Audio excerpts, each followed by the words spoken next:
My obsession this week was the past. But before diving into the heart of the matter, I have a confession to make. This week has been difficult, emotionally. The kind of heavy nostalgia that hits you in the gut, you know?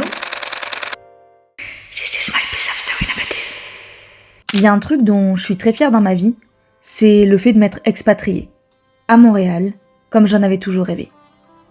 Pour moi, c'est un réel accomplissement.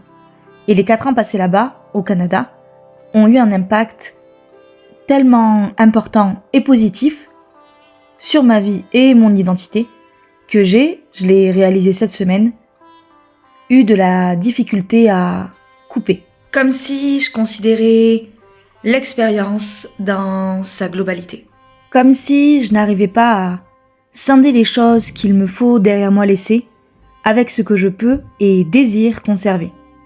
Et soyons honnêtes, c'est la peur de me confronter à cet état des lieux interne et tout ce que ça vient impliquer qui m'a fait procrastiner. Car c'est difficile de se détacher d'une identité qu'on a pris tant de plaisir à adopter.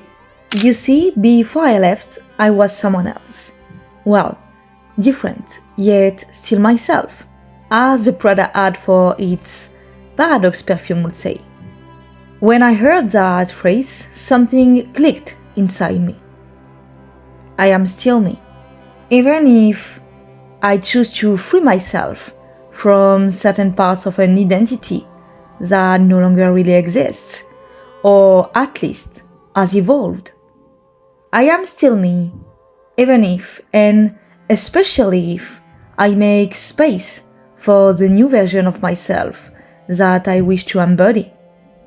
Quand je suis rentrée il y a 3 ans déjà, je m'étais dit, ou plutôt promis, de conserver les upgrades, les qualités sociales et humaines, mon lien à la spiritualité, mes pratiques païennes, ma vision plus ouverte de la réalité.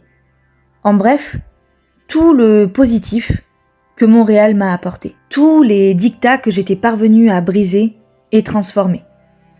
Le truc, c'est que j'ai aussi ramené avec moi la douleur d'un deuil non fait, au sens figuré, d'une relation achevée, d'un pays quitté, d'un quotidien qui n'existe plus, qui est inévitablement différent et transformé. À vouloir continuer de faire vivre Montréal, le Canada et mon expérience dans sa globalité dans mon cœur, ma vie, ma réalité, j'ai inconsciemment nié le fait que j'étais rentrée. Qu'il allait être important pour moi et mon bien-être, ma santé mentale, de dire au revoir pour de vrai. Car si j'ai tenu ma promesse de garder le positif, le négatif, lui, n'a visiblement pas eu la clôture nécessaire et escomptée. I realized this at the beginning of the week, when Father Bronx asked us to work on our story as artists, but also when I choose, based on your votes, the craft activity to do, which I will of course share with you in a few minutes. You will soon understand, but I was torn between the need to bury the past in order to symbolically free myself from it, and the desire to bury it in order to preserve it for posterity. I honestly felt like shit. So many doubts overwhelmed me. A wave of despair almost engulfed me. Et tu vois, j'allais t'annoncer que cette semaine, j'allais pas poster. J'ai même enregistré une vidéo où je suis complètement désemparée et je me mets à pleurer. Mais je me suis ravisée. Car l'optimiste en moi refuse d'abandonner. Car 10 minutes après avoir terminé d'enregistrer, j'ai changé mon discours interne. Le script que je me racontais. La vérité, c'est que j'avais besoin d'extérioriser. Je l'ai fait, en vidéo. Alors que d'habitude, c'est sur papier que je pose mes mots. Ce qui a été nouveau, c'est la vulnérabilité de m'enregistrer, d'entendre ma voix tremblante et les émotions se bousculer. Ce qui n'a pas changé, c'est que j'ai verbalisé ce que je ressentais, de façon brute. Puis j'ai pleuré. Et puis après, tu sais quoi?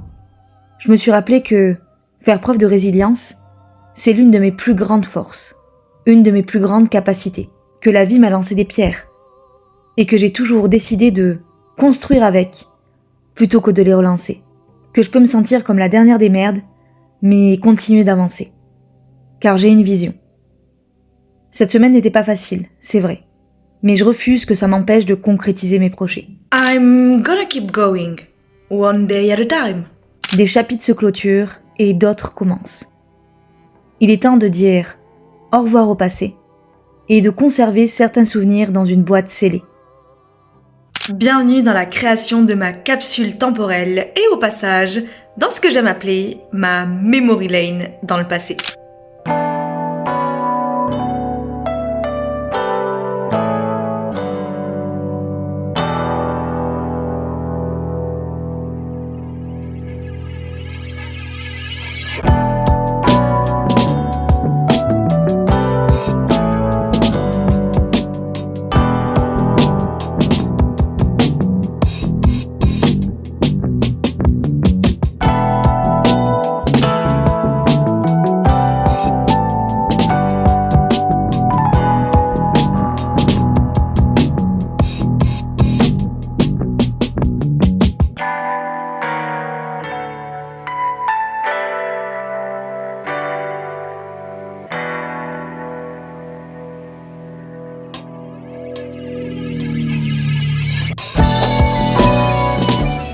La première étape, ça a été de faire le point et de décider la destination que j'ai envie de donner à ma capsule temporelle.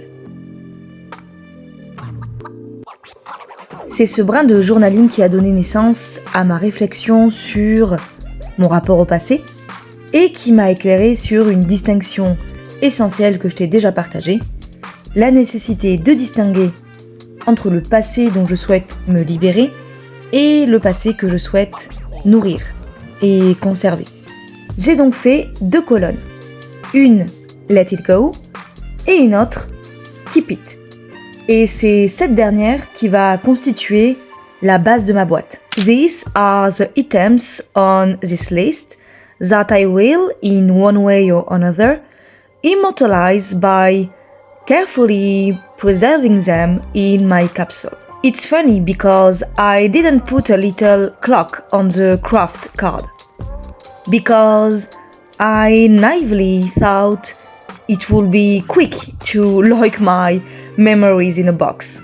Mais force est de constater que je me suis trompée. La symbolique de cette capsule est trop importante pour être bâclée. Alors je vais prendre le temps qu'il faut pour la créer. On se retrouve dans une deuxième partie pour l'aspect créatif de ce projet, pour la sélection des souvenirs, des objets. Mais avant de vous quitter, regardez la boîte que maman m'a ramenée. Le réceptacle vintage parfait pour conserver le présent et le passé.